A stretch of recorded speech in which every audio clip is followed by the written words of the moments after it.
Dharmesh, one moment it's quiet. We have a couple of weeks of really not a lot going on, right? And then I spoke to you earlier and I said, all right, what time are we going to start recording? And I was wondering, it'd be a busy day. And it seems it's been a bit busy in terms of in a West Ham sense. But before we get into that, how are you, mate? You've been keeping well?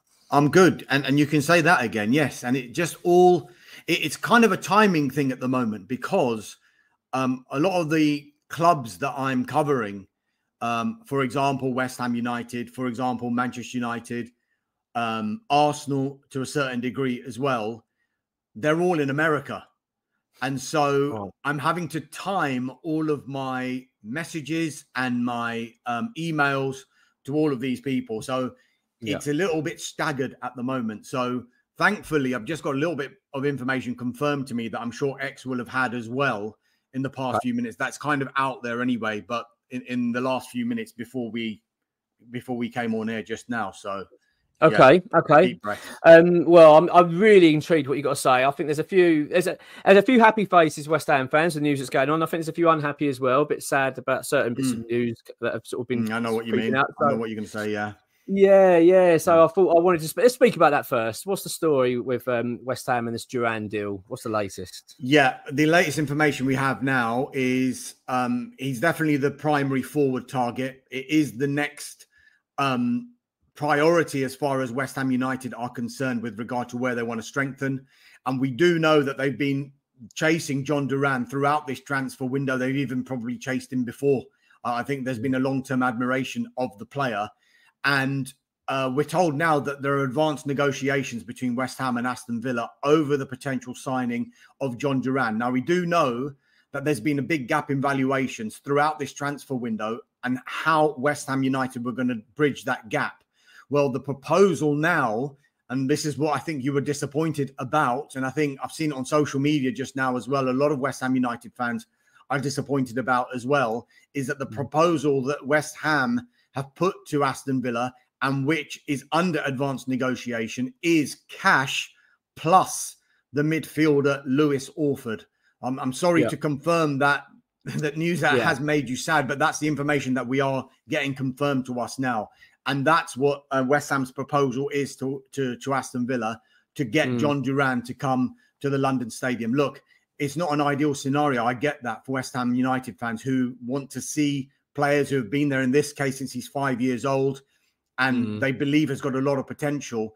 But sometimes it's that case where needs must. Where is the biggest priority for West Ham United? And the hierarchy have decided they definitely need to bring in a forward. They've been crying out for one. And of course, they'd want that situation whereby Orford would come through the ranks at West Ham United and be another legend at West Ham United. But if this is the way that they want to get their priority signing, then, you know, sometimes they've got to do what they've got to do. It's not ideal. And I know that you're going to be quite unhappy about it. There'll be a lot of West Ham United fans who'll be unhappy about it as well. But look, that's what the proposal is at the moment. I think there's a degree of optimism now with this additional aspect of the deal with the player going the other way, that the deal potentially could go through. I mean, it's not someone that's just been chucked in, because Aston Villa, they've liked this player for a little while as well. They've obviously tracked his progress. And so they will see this as a bit of a coup as well, to try and bring in someone that they've wanted to bring in for a long time. And it kind of fits in with the profile of player that they're trying to bring in. Aside of Ross Barkley, who's 30 years old, every single one of their signings so far has been 23 years of age and younger. And this will be another one. But then on the West Ham side, you've got to look at it in a positive. If John Duran does come, he's a young player with a high ceiling, with lots of potential. Yeah, I mean, in terms of the Duran coming to West Ham, I think there's a fair bit of excitement surrounding the player. You know, certainly with his ability, etc. I think there's a couple of question marks over his possible attitude issues, but I don't know whether that's because he's just had a frustrating time at Aston Villa because he's not been able to get ahead of Ollie Watkins, which is understandable. But yeah, absolutely. I think there's a certain degree of anger and upset as well from West Ham fans if it does involve Orford, because, like you say, it's academy lad, you know, been at the club since a young boy and worked his way up. It's just really frustrating to see that we're allowing that to happen. But from what you're saying, then it does sound like things are quite positive at the moment in terms of the talk. So for an outsider looking in at the moment, it certainly looks like that's something that could be happening. Then would you say there's a bit of confidence there? Then I mean, look, the fact that I'm told it's now advanced negotiations would Mm. probably mean something's been unlocked on the Villa side, because they weren't accepting anything that West Ham were offering before. So whether they've raised the money as well as put the player in, or stuck with the money or played a little bit less money and the player, I don't know the full details of the ins and outs of how much money they're actually offering up front and the player, and how much in that deal Lewis Orford would be worth. So that would make up how much money that Aston Villa would have wanted from the start. Okay. I mean, it's big news. Obviously, wasn't quite expecting that one to happen. I knew that obviously Orford was Villa were interested in Orford and that previously. So I really didn't think West Ham would sort of go down that route, but it seems to be going that way. It's been a bit busy though, isn't it? West Ham also making progress in the right back situation. Is that right? Yeah. So this has been a really interesting week actually with regard to right backs, because we've been talking about Kyle Walker-Peters throughout this transfer window. Yeah. They couldn't find a valuation that was right for both clubs. We've heard about Aaron Wan-Bissaka as well. And again, West Ham United weren't willing to go to £15 million plus is what Manchester United wanted. And it's since emerged that Aaron Wan-Bissaka himself wants to explore other options as well, potentially a move abroad, because at the moment he's only got a year left on his contract, and he wants the next move to be something maybe that he hasn't experienced before. So that could have come into his mind. But on top of that, you've got West Ham United who will also look at other players. Now, this is where it got really interesting this week, because a lot of people were looking at this cynically or on face value, and look at it in both ways. And that was the interest in Noussair Mazraoui from Bayern Munich. Now, Manchester United were also interested in Noussair Mazraoui from Bayern Munich. And I'll tell you the cynical side. Some were saying, well, are West Ham United trying to get the same player that Manchester United want so that they will bring the price down for Aaron Wan-Bissaka? But, or do you look at it on face value? And it looks like we look at it on face value, because now this deal has really developed in the last 24 hours. And that is West Ham United have now agreed a deal with Bayern Munich for Noussair Mazraoui, the right back. We think the pricing is 16 million euros initial fee plus 3.5 million euros in performance-related add-on. So a little less than 20 million euros all in. And I think this one is developing quite quickly now. So it hasn't got to the medical stage. Personal terms aren't expected to be a problem, but they haven't been signed off yet. And he hasn't actually been given, as we record this, permission to do that medical. But the information that I'm getting is that if it can accelerate in the next day or two, then him joining the pre-season tour out in the United States at some point during that tour, that has not been ruled out. I'm not saying he's definitely going to go there, but depending on how quickly that they can get this one over the line, it hasn't been ruled out that he could still yet fly out and join the rest of the squad on that tour. Wow. So yeah, it's exciting. Like you say, it's quite strange, isn't it, how this one's come around, because this was a name that they say Manchester United heavily linked. And like you, I've got to be honest, I thought when West Ham were rumoured then to be interested, I thought, yeah, we're playing a bit of a game here. I think, just to suggest to the other clubs that we're quite serious. Mark, if you look at it on face value as well, Bayern Munich, who knows the German market very, very well. Well, yeah, of course. The technical director, Tim Stuyten. So when you take a step back and take the cynical glasses off, which I have done now, and look at this on face value, then you can understand why West Ham United have an interest in this player. So interesting deal, actually. And it'd be interesting to see, how he gets on at West Ham United. But it looks like it is edging really close now, this one. It does, yeah. It's that's an exciting one. I think fans are pretty pleased about that one. Other positions, of course, we're talking about previously. Left wing. I did see an update on Reece Nelson. I did see some noise about him. I know West Ham have been quite keen on him. Is it right that other clubs as well are now circulating on him, and West Ham sort of falling behind? Look, first and foremost, what we should say is, if you look at what's happening on Arsenal's tour, it will give you an idea. We always look at this, don't we? What players have travelled on pre-season tours? Yeah. We were looking at Manchester United squad. We knew that Aaron Wan-Bissaka and Scott McTominay and Jadon Sancho have all been linked with moves away. They're all on the plane. They're all in America. And then we looked at with the Arsenal squad, and with lots of talk about Emile Smith-Rowe and Fulham before they left. Reece Nelson and West Ham. Eddie Nketiah and Marseille. We thought are they going to be held back? All of them went, Right. but significantly, what you saw last night in their first game against Bournemouth is that Emile Smith-Rowe was on the bench, but he didn't come on. And we got wind that Fulham were very close to an agreement with Arsenal over a deal for Emile Smith-Rowe worth around £35 million. Right.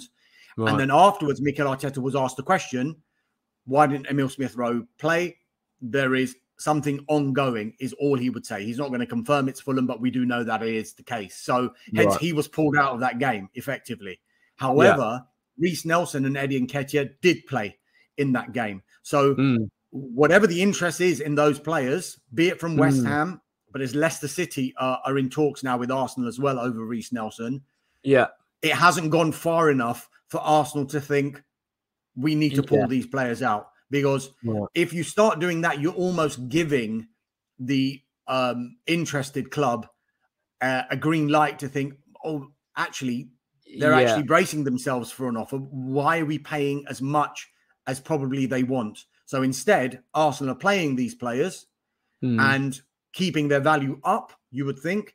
And until they get what they want for these players, they will continue to be part of that first team training and that first team squad and in games like they did yesterday.